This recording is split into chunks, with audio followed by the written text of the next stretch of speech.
A gente costuma olhar para uma tomada na parede ou tipo para um interruptor de luz e agir como se fosse uma espécie de magia invisível, né? Uhum, total. A gente nem pensa muito. Pois é. Basta plugar um cabo ou apertar um botão e, sei lá, instantaneamente uma tela ganha vida, uma sala inteira se ilumina, a água do chuveiro ferve. É uma coisa tão cotidiana que a gente raramente para pensar no que está de fato acontecendo por trás das paredes. Exatamente. Mas a verdade é que não tem magia nenhuma ali. O que existe é uma linguagem tipo secreta e extremamente rígida operando nos bastidores. Regras inquebráveis que determinam absolutamente tudo. Com certeza, o que a gente percebe como magia é, na real, um fluxo constante, incansável e super bem orquestrado de física aplicada. Física pura. Sim, física pura. E a parte mais fascinante é que grande parte dessa complexidade que praticamente sustenta o mundo moderno foi decodificada há mais de 200 anos. Nossa, faz bastante tempo. É por um físico e matemático alemão chamado Georg Simon Ohm. O trabalho dele, lançou as bases para a gente compreender como a energia viaja. E é justamente esse o tema central da nossa imersão de hoje. Nossa missão aqui é pegar uma pilha de informações incrivelmente variada. E bem variada mesmo, diga-se de passagem. Muito. A gente tem desde anotações clássicas de laboratório universitário e guias técnicos de compressores de ar industriais, Uhum. até tutoriais práticos de eletricistas e listas de exercícios de física. A ideia é pegar tudo isso e transformar aquelas fórmulas que parecem super abstratas em puro conhecimento prático. O objetivo é desvendar como essas leis invisíveis governam o mundo real ao nosso redor. Sim. Até porque entender a física por trás disso não serve só para passar em uma prova de escola, sabe? Claro que não. Serve para entender por que o pregador de um celular esquenta na tomada, por que certos fios derretem sob estresse, Nossa, sim. e até como a eletricidade pode ser a ferramenta mais útil da humanidade ou um perigo letal. Tudo depende de como a gente interage com ela. A ideia hoje é criar uma lente nova para enxergar o mundo. Perfeito. Então, para começar, a gente precisa estabelecer o básico, porque a eletricidade é invisível, né? É muito difícil visualizar o que está acontecendo dentro de um fio de cobre fechado. É verdade. Fica muito abstrato. Então, antes de chegarmos aos perigos biológicos ou, tipo, a maquinários industriais complexos, a gente precisa entender as três forças fundamentais que estão brigando dentro de qualquer circuito elétrico neste exato momento. A famosa trindade da eletricidade. Isso. Tensão, corrente e resistência. Como é que a gente pode definir isso para quem nos ouve? Bom, o crucial de entender logo de cara é como essas três forças são completamente interdependentes, sabe? Uma não vive sem a outra. Tá, faz sentido. A tensão que a gente mede em volts é essencialmente a pressão elétrica. Pense nela como a força motriz. É o que empurra a eletricidade para frente. O empurrão inicial. Exato. Sem a tensão, a carga elétrica, os elétrons, eles não vão a lugar nenhum, ficam parados lá no fio. Entendi. E a corrente, já a corrente que a gente mede em amperes, é o fluxo real dessa carga. É literalmente a quantidade de elétrons que está de fato se movendo pelo circuito num dado momento. Certo, então a gente tem a pressão que empurra e o fluxo que corre. Isso mesmo. E aí, por fim, entra a resistência, medida em ohms, que é basicamente a oposição a esse fluxo. É o atrito, né? Exatamente. É o atrito dentro do material. É aquela força que diz, não, vocês elétrons não vão passar por aqui tão facilmente. Uma analogia que me ajuda muito a visualizar isso e que eu acho incrível é a da mangueira de jardim. Ah, essa é clássica. Muito boa. É perfeita. Imagina que a tensão é a pressão da água que vem da rua ou da caixa d'água. A corrente é a quantidade de água que efetivamente sai pela ponta da mangueira e molha o chão. Uhum. E a resistência? Bem, se alguém for lá e pisar na mangueira ou apertar a ponta com o polegar, está criando resistência. O fluxo de água, que é a corrente, cai imediatamente. Despenca.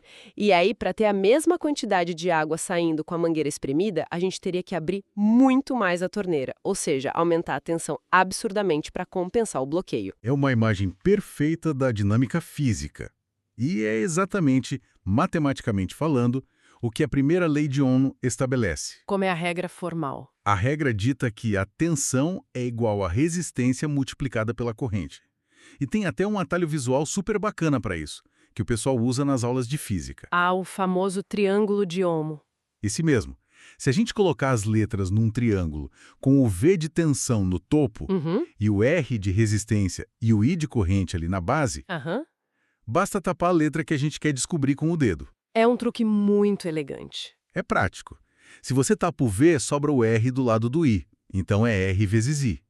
Se tapa o I, sobra o V em cima do R, então é V dividido por R. Legal, mas vamos trazer isso para o mundo real, para dentro de casa. Imagina um ferro de passar roupa comum. Tá, um ferro de passar, Se a gente ligar um ferro numa tomada padrão de 110 volts e as fontes mostram que ele consome uma corrente de 5 amperes, certo. a matemática nos diz que dividindo 110 por 5, chegamos a uma resistência interna de 22 ohms. Isso significa que tem um atrito considerável lá dentro. E é esse atrito físico dos elétrons tentando passar pelo metal a todo custo que gera o calor necessário para passar a roupa. Exato. Mas aí a gente chega no grande vilão da conta de luz de qualquer brasileiro: o chuveiro elétrico. Ah, o chuveiro é um caso fascinante de força bruta aplicada. Muito, porque olha só os dados. Se a gente pegar um chuveiro ligado em 220 volts e medir a resistência interna dele, veremos que ela é minúscula. Super baixa, né? Sim, algo em torno de 5,5 ohms apenas.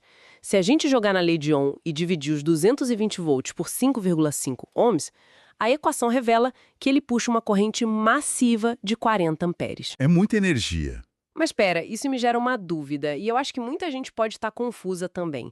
Se o chuveiro serve para esquentar a água, e a gente acabou de falar que é a resistência que gera o atrito e o calor, por que a resistência do chuveiro é tão baixa? Ela não deveria ser altíssima para gerar muito calor? Olha, essa é uma confusão super comum e faz todo sentido perguntar, mas a pegadinha tá aí. Acontece que a quantidade de calor gerada, a potência final do equipamento, depende exponencialmente da corrente. Ah, da corrente. Sim.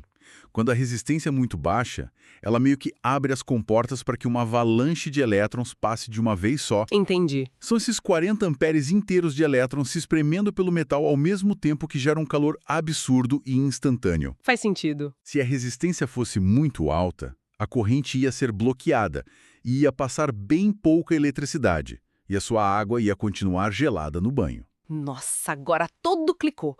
É o volume massivo de elétrons batendo nas paredes do fio que faz a mágica acontecer. É exatamente isso. E é por isso que a fiação do chuveiro precisa ser tão grossa, né? Um fio fininho, tipo de abajur, simplesmente derreteria com todo esse trânsito pesado. Ia virar fumaça em segundos. Pois é. O que nos leva perfeitamente a uma questão bem mais assustadora. A gente sabe que o fio de cobre dita a passagem dessa corrente. Mas o que acontece quando esse resistor no meio do caminho não é um fio ou um aparelho? Vixe. E sim o corpo de um ser vivo. Essa é a parte onde a física encontra a biologia. E te garanto que os resultados são implacáveis. Eu imagino. Quando o corpo humano se torna parte do circuito, as reações não são medidas em amperes inteiros, mas na escala de miliamperes. E só para dar um contexto para quem nos ouve, 1 miliampere é a milésima parte de 1 ampere. Caramba! Ou seja, uma fração quase invisível, especialmente se a gente lembrar que o chuveiro puxa 40 amperes inteiros. Pois é, e olha só, uma corrente minúscula de apenas 1 a 10 miliamperes já é suficiente para provocar aquela sensação de formigamento agudo que a gente chama de choque leve. Aquele sustinho. Isso. Mas, passando para a faixa de 10 a 20 miliamperes, a coisa muda. Os músculos começam a contrair involuntariamente e a dor já se torna severa. É o famoso ficar grudado no fio. Exatamente, os músculos travam. E se a corrente subir para algo entre 20 e 100 miliamperes, a pessoa sofre grandes dificuldades respiratórias porque o diafragma paralisa. Nossa! E o cenário mais crítico, segundo as fontes, ocorre logo acima dos 100 miliamperes. É a zona de extrema letalidade. Ocorre um risco altíssimo de fibrilação ventricular. Que é quando o coração perde o compasso, né? Isso, ele perde o ritmo e passa a tremer de forma irregular, sem conseguir bombear sangue nenhum para o corpo. O que nos traz diretamente a questão da resistência do próprio corpo. Normalmente, pelo que vi nos textos, nossa pele seca atua como uma barreira bem decente. Sim, muito boa até. Ela oferece uma resistência bem alta, lá na casa das dezenas de milhares de ohms. A pele morta e seca do exterior do nosso corpo é um péssimo condutor elétrico. Sorte a nossa, né? Sim, mas e se a pele estiver molhada? É aí que a física vira uma arma letal. A água pura, sozinha, nem é uma condutora tão boa assim. Sério? Mas a água do banho, o suor ou a água que sai da torneira, ela tá cheia de sais e minerais. Ah, claro. E quando a pele fica molhada, essa solução salina cria uma ponte condutora perfeita que simplesmente ignora a camada protetora de pele morta. Ela se conecta direto aos fluidos internos do nosso corpo, que são super salgados e altamente condutores. Nossa. E o que acontece com a resistência? Nesse estado, a resistência do corpo humano despenca vertiginosamente para cerca de 1000 ohms. Tá, então vamos fazer a matemática assustadora da lei de Ohm aqui de novo. Imagina alguém molhado, saindo do banho, Pior cenário possível. com a resistência reduzida a 1000 ohms, encostando sem querer em uma fiação caseira padrão. Digamos de 120 volts. Vamos calcular. Se dividirmos os 120 volts de pressão pelos 1000 ohms de resistência do corpo molhado, a gente chega a 0,12 amperes. O que dá? 120 miliamperes percorrendo o corpo da pessoa. Isso ultrapassa com folga aquela barreira dos 100 miliamperes da fibrilação. É fatal. Totalmente fatal. E isso ilustra, fisicamente, o porquê de secadores de cabelo, rádios ou qualquer equipamento elétrico precisarem ficar absolutamente longe de banheiras ou pias. É uma regra de sobrevivência básica. Sim.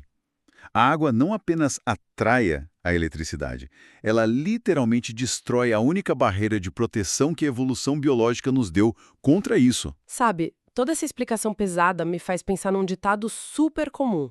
Todo mundo já ouviu um tio ou algum conhecido dizer: "Ah, o que mata não é a voltagem, é a amperagem." Nossa, o tempo todo. Mas, pensando no que a gente acabou de discutir, a voltagem não é justamente a pressão que empurra essa corrente fatal para dentro de nós?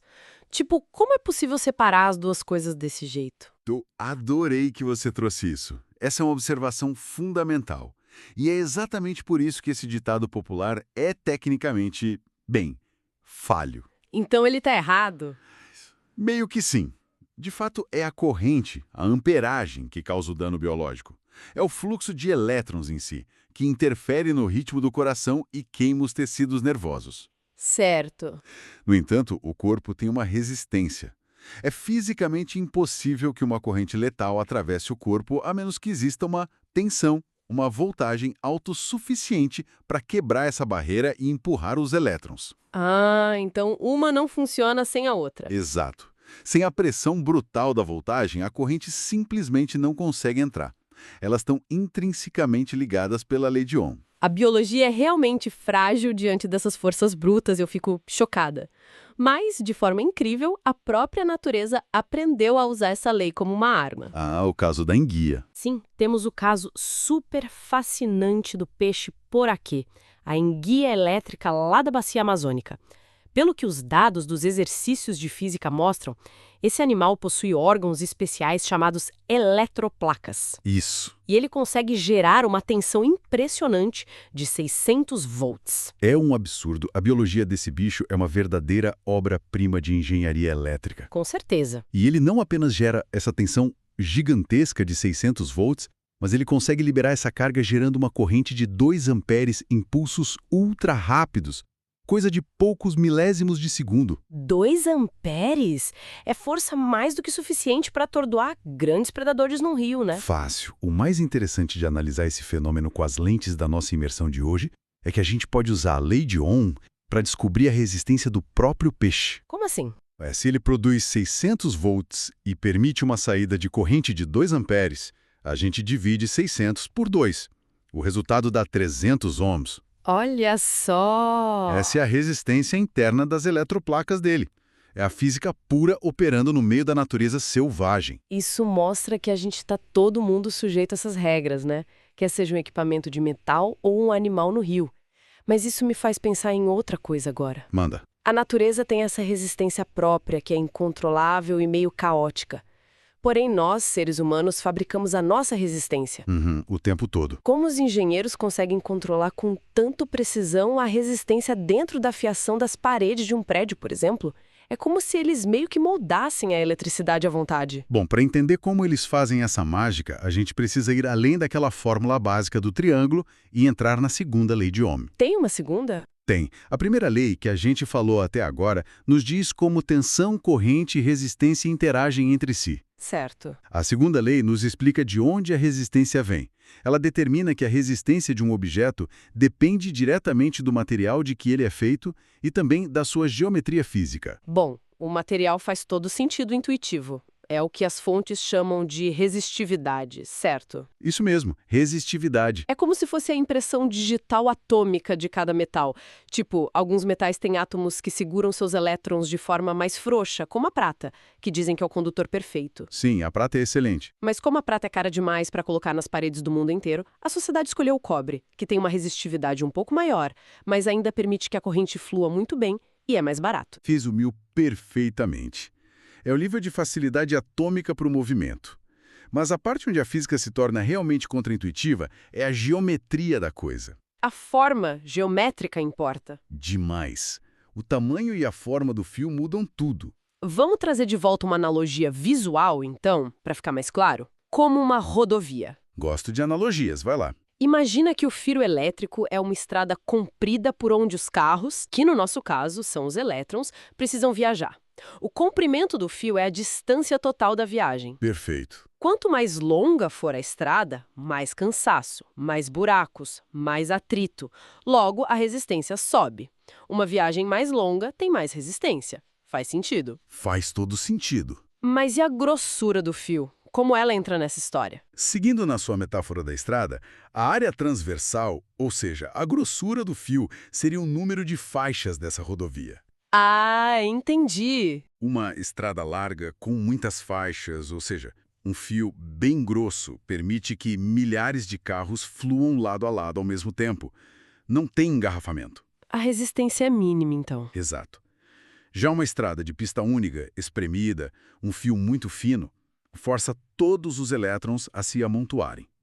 Esse engarrafamento cria uma resistência brutal. Sabe que isso me faz lembrar de um quebra-cabeça clássico daquelas listas de exercícios de física que a gente viu, que engana muita gente. Qual deles? O de esticar o fio. Esse mesmo. Imagina que a gente tem um fio de cobre de exatamente 1 metro de comprimento. Se a gente agarrar as duas pontas desse fio e puxar, esticando o metal até que ele atinja o dobro do tamanho, tipo 2 metros. E não colocamos mais metal na mistura. Isso, só esticamos o que já estava ali. O que acontece com a resistência? A resposta instintiva de quase qualquer um seria bem. Se o comprimento dobrou, a viagem ficou 2 vezes mais longa. Então a resistência dobra. E aí é que a intuição falha miseravelmente diante do espaço físico, né? Sim. Por quê? Se um pedaço sólido de metal é esticado até o dobro do seu comprimento original, sem que se adicione mais matéria-prima, esse metal extra que cobriu a distância teve que sair de algum lugar. Claro. Inevitavelmente, ao ser esticado, o fio fica mais fino. A área transversal dele, o número de faixas da nossa rodovia, cai pela metade. Então a punição vem em dobro. Exatamente. Na equação da segunda lei, o comprimento aumentou 2 vezes, o que, por si só, já dobraria a resistência. Sim. Mas, simultaneamente, o fio ficou com a metade da grossura. O que restringe o espaço absurdamente. E dobra a resistência de novo. O resultado não é o dobro. A resistência desse fio esticado fica 4 vezes maior. Viu como a geometria é implacável? E é por isso que fios muito longos e esticados em instalações elétricas reais precisam ser cuidadosamente dimensionados para não causarem quedas drásticas de energia no final da linha. Imagino que seja um pesadelo logístico. Essa necessidade de precisão matemática é o que guia o trabalho diário de eletricistas e engenheiros. Mas tem um detalhe. Qual? Diferentemente dos laboratórios ou das aulas de física que calculam tudo isso no papel, os profissionais no mundo real precisam lidar com fios escondidos dentro de paredes e painéis fechados. É verdade. Eles não podem adivinhar o que tem lá dentro. Não mesmo. Eles precisam, de alguma forma, enxergar as forças invisíveis que a gente está discutindo. O que nos leva, obviamente, à ferramenta mais icônica de quem trabalha com isso. O multímetro. O famoso aparelhinho amarelinho. Esse. Aquele cheio de cabos, um botão giratório gigante no meio e um mostrador digital. Eu sinto que entender como a lei de Ohm atua nos multímetros é entender como não causar um acidente terrível. Nossa, sem dúvida nenhuma. O multímetro é literalmente a nossa janela para o comportamento dos elétrons. Mas assim, o uso incorreto dele tem consequências físicas severas. Vamos falar sobre isso, então. Começando pela tensão. Os volts. Como é que mede? Medir a tensão é relativamente seguro e bem intuitivo. A gente faz isso no que a física chama de em paralelo.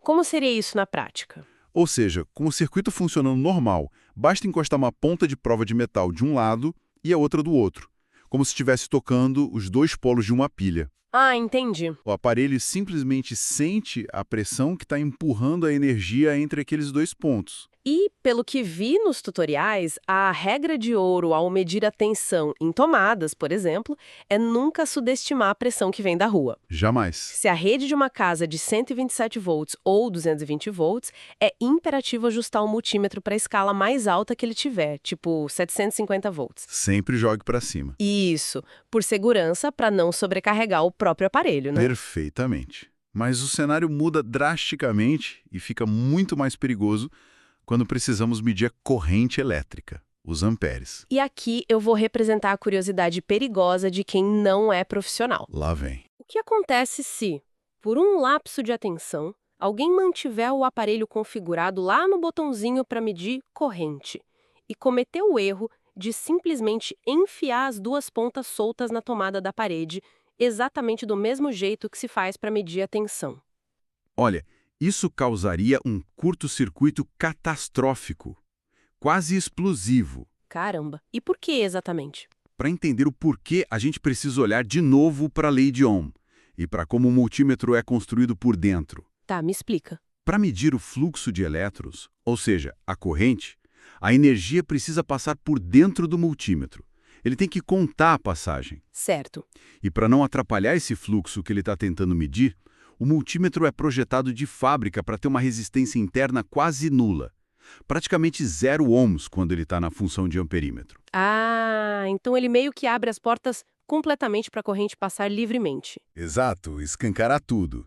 Mas se essas pontas sem resistência nenhuma forem conectadas diretamente nos buracos de uma tomada de 220 volts, Meu Deus! nós teremos uma pressão altíssima aplicada a um caminho que não tem resistência nenhuma para segurar. A física reage instantaneamente. A corrente tenderia ao infinito. Uma avalanche descontrolada. Ocorre um fluxo tão massivo e violento de energia tentando passar pelos fiozinhos sensíveis do multímetro que, no melhor dos cenários, tem um fusível interno lá que se sacrifica e queima na hora para cortar o circuito. E no pior dos cenários... Se não houver fusível, ou se ele falhar, o aparelho inteiro derrete, gera faíscas severas na mão da pessoa, dá um estampido e pode até provocar um princípio de incêndio ali na hora. É de arrepiar só de imaginar. Então, para medir corrente, a forma correta é... Abrir o circuito. Isso, desconectar um fio e fazer com que o multímetro sirva de ponte entre a ponta solta e o resto do circuito. O aparelho precisa se tornar um elo da corrente, trabalhando em série. Exatamente, ele vira parte do caminho. Mas, para além dos perigos, é legal ver que essas ferramentas também usam a lei de Ohm a nosso favor para diagnósticos super simples, né? Como o famoso teste de continuidade. Ah, o bip salvador de vidas. Todo eletricista ama. Sim, eu vi isso num vídeo prático. Se existe suspeita de que, por exemplo, um cabo de extensão gigantesco está partido em algum lugar lá dentro daquela borracha grossa, não é preciso rasgar tudo para descobrir. Seria muito ineficiente. Demais. Basta colocar uma ponta de prova do multímetro em cada extremidade de metal do cabo. O multímetro manda uma carga bem pequenininha de energia. E aí, se houver um caminho livre de uma ponta a outra, a resistência que o aparelho registra é baixíssima, quase 0 ohms. E a máquina emite um bip agudo e alto. É a resposta de que o cabo tá bom, tá íntegro. Isso. Mas se a telinha mostrar o número 1 no canto, tipo infinito, e a máquina não apitar nada, significa que o caminho sumiu. A resistência ficou infinita porque o fio de cobre em algum ponto lá no meio tá arrebentado. Um diagnóstico rápido e perfeito. E é incrível ver como todas essas demonstrações práticas até agora reforçam quanto as regras de Ohm são confiáveis, sabe? A gente baseia nossa segurança e nossa infraestrutura nelas. É um porto seguro. Porém, existe uma complicação nessa história toda. O termo lei só como uma verdade absoluta do universo. Algo que nunca falha, algo que nunca pode ser desafiado. Mas as coisas mudam de figura quando a gente se afasta dos fios simples de cobre e entra no mundo da eletrônica moderna e das grandes máquinas industriais. É aqui que a gente entra no que eu chamo de lado sombrio da física clássica. O mundo não ômico. Esse nome é ótimo, o mundo não ômico. Até agora, a gente tem tratado a resistência como um número fixo e bonitinho. Um resistor de 10 ohms será de 10 ohms hoje, amanhã e para sempre. Se você traçar isso num gráfico, o crescimento da voltagem e da corrente juntos formam uma linha reta perfeita e previsível. Só que existem desenhos de materiais modernos que simplesmente se recusam a obedecer a essa linha reta. Precisamente. Nós estamos falando dos semicondutores. Tipo os componentes de computador. Isso. Os componentes que formam o cérebro dos nossos computadores, nossos celulares e também coisas muito comuns do dia a dia, como os famosos LEDs. Coisinha de LED. Um LED é um diodo emissor de luz e a biologia dele, a estrutura física, é completamente não ômica. A resistência de um LED não é um valor constante. Ela muda violentamente, dependendo de quanta pressão elétrica é aplicada nele. Como isso funciona na prática, para quem está montando um circuito, então? Ao contrário de um fio de cobre, onde os elétrons estão sempre livres para correr e só enfrentam um atrito normal, Certo. um semicondutor atua mais como se fosse um portão trancado. Ele tem o que a física chama de tensão limiar. Uma pressão mínima para abrir a porta. Exatamente. Para um LED azul ou branco acender, por exemplo, as fontes mostram que ele exige um empurrão inicial de cerca de 3 volts. Se for aplicada uma pressão menor, tipo apenas 2 volts, os elétrons não conseguem romper o portão. E o que acontece com a resistência do LED quando tem só 2 volts batendo na porta? A resistência é quase infinita nesse momento. Não passa nada, nenhuma luz, nenhum elétron. Ele age como um muro impenetrável. Mas, e assim que essa tensão limiar é atingida e os benditos 3 volts finalmente batem no portão? Aí o portão se escancara de uma vez. E é aqui que mora o perigo de quem não entende essa física. Assim que o LED começa a conduzir eletricidade, a resistência dele despenca para perto de zero de forma abrupta. Nossa! Se esse LED estiver ligado diretamente a uma bateria forte, digamos uma pilha de 9 volts, sem nenhum controle no meio do caminho, a queda brusca da resistência faz com que uma corrente astronômica atravesse a estrutura superfrágil do LED. Ele não aguenta, né? De jeito nenhum. Ele dá um estalo, queima e vira fumaça em uma fração de segundo. É exatamente por isso que todo LED em qualquer projeto caseiro precisa do que eu gosto de chamar de resistor guarda-costas. O guarda-costas, eu adoro isso. Em qualquer placa de circuito que você olhar, sempre tem um resistorzinho minúsculo soldado na mesma trilha que o LED. O trabalho daquele resistor, que é um componente ômico clássico super estável, é segurar a avalanche de corrente. Ele entra na frente da bala. Isso, ele absorve a tensão que está sobrando da bateria e garante que o LED receba única e exclusivamente aquele fluxo de elétrons exato que ele precisa para brilhar em paz, sem se explodir. Perfeito. É o guarda-costas segurando a multidão de elétrons. Mas, sabe, as exceções às regras não acontecem apenas em componentes microscópicos, não. Tem coisa grande também. Tem. Quando a gente olha para a energia em escala industrial, nas máquinas massivas, a gente encontra outro gigante que bagunça completamente as contas do triângulo de Ohm.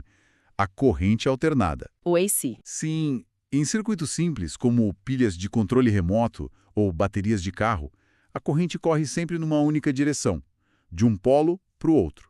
É a chamada corrente contínua. Certo.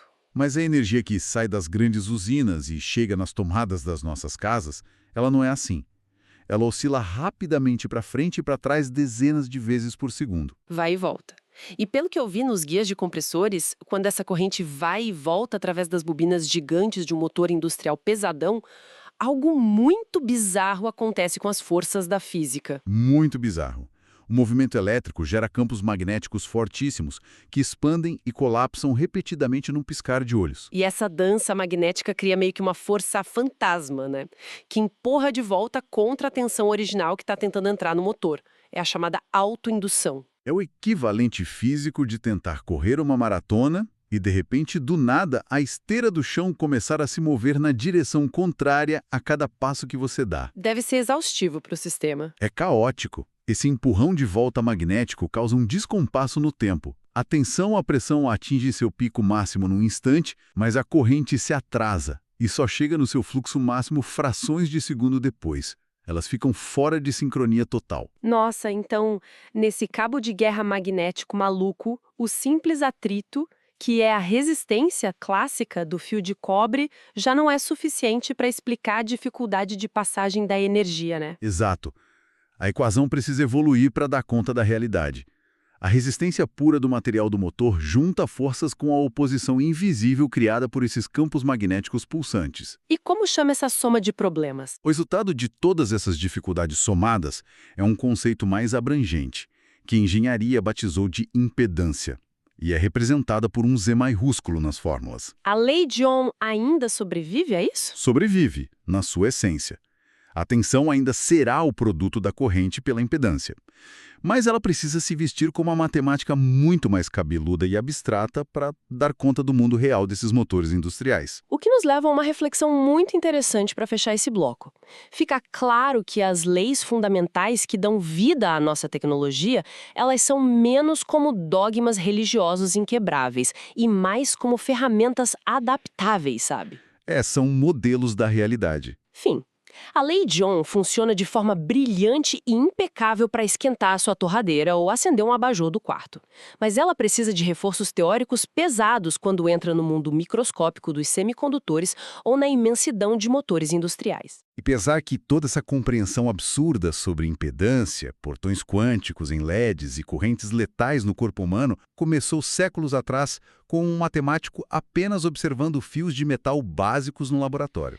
É o verdadeiro legado do conhecimento humano acumulado. Uma coisa constrói a outra. E a grande ironia, na minha opinião, é que a maravilha de viver numa sociedade tão tecnológica é justamente o fato de que a gente não precisa pensar em nada disso no nosso dia a dia para usar as coisas. Ah, claro! A engenharia moderna faz todo o trabalho duro e feio para nós. Exatamente. Quando a gente conecta aquele pequeno carregador de celular de 5 volts na parede antes de dormir e ele envia pacíficos 1 ampere para encher a bateria. O que tá rolando lá dentro? Existe um pequeno e complexo circuito interno operando rigidamente sobre as regras de Ohm, provendo uma resistência cravada de 5 ohms, só para garantir um carregamento suave, sem incêndios, sem surpresas, sem riscos. Nós aprendemos a conviver com pequenas explosões contidas de energia e a domar o atrito dos elétrons dentro de caixinhas de plástico que cabem no bolso. Essas leis são literalmente os códigos-fonte do mundo moderno. Elas garantem nosso conforto e segurança. Com certeza. E claro, depois de tudo que a gente discutiu aqui hoje sobre a quebra da proteção biológica da nossa pele e aquelas quedas drásticas de resistência com água, acho que a maior lição de sobrevivência humana da nossa imersão de hoje continua sendo uma das mais antigas. Secar muito bem as mãos antes de mexer em qualquer aparelho. Sim, secar as mãos antes de encostar na tomada. A matemática implacável do universo concorda plenamente com os conselhos das nossas avós. Pode apostar que sim. Mas, olha, antes de encerrarmos essa jornada incrível pelos caminhos dos elétrons, vale muito a pena olhar rapidamente para o futuro. O que tem no futuro? Foi algo provocado por uma menção super breve lá no finalzinho das nossas fontes de física, na parte que falava sobre sistemas modernos de telecomunicações. Lá, o texto cita rapidamente o uso e a pesquisa intensa em cima de supercondutores. Supercondutores. Nossa, estamos falando de materiais exóticos, né? Sim, muito exóticos. Que, sob condições muito específicas, geralmente temperaturas absurdamente frias, perto do zero absoluto, começam a conduzir a eletricidade de uma forma quase alienígena. É o termo perfeito, alienígena. Porque eles fazem isso sem apresentar atrito nenhum, nenhuma oposição ao fluxo dos elétrons. Zero. Sem resistência alguma. E esse é o contraponto final perfeito para tudo que a gente discutiu hoje. A gente dedicou todo o nosso tempo aqui explorando como a resistência dita os ritmos da eletricidade, como ela controla as luzes, como ela causa perda inevitável de energia e gera calor indesejado nos circuitos. Uhum. Agora, pensa comigo. Imagina as implicações de um futuro onde a ciência consiga, sei lá, criar e popularizar supercondutores que funcionem em temperatura ambiente, em cima da sua mesa. Nossa! Seria uma virada completa no tabuleiro da física e da humanidade. Revolucionaria tudo. Zero resistência significa zero perda de energia em forma de calor. Teríamos linhas de transmissão cruzando continentes inteiros, ligando países, sem que um único watt de energia elétrica se perdesse no trajeto. Sem falar no dia a dia. Baterias de celulares e baterias de carros elétricos que nunca, em hipótese alguma, esquentariam. Computadores operando em velocidades inimagináveis, sem precisar de ventoinhas girando igual turbina de avião. A civilização pularia direto para um nível utópico de eficiência energética. E o mais instigante de tudo para mim é que, em um mundo assim, operando puramente sobre materiais perfeitos e sem atrito, a lei de Ohm deixaria de ser a grande barreira do design elétrico. Ela se tornaria, em muitos aspectos, um artefato do passado. Sim, Uma curiosidade de uma era antiga, onde a energia precisava lutar fisicamente para chegar ao seu destino. é definitivamente um cenário muito poderoso e instigante para a gente manter na mente da próxima vez que for apertar qualquer botão de ligar.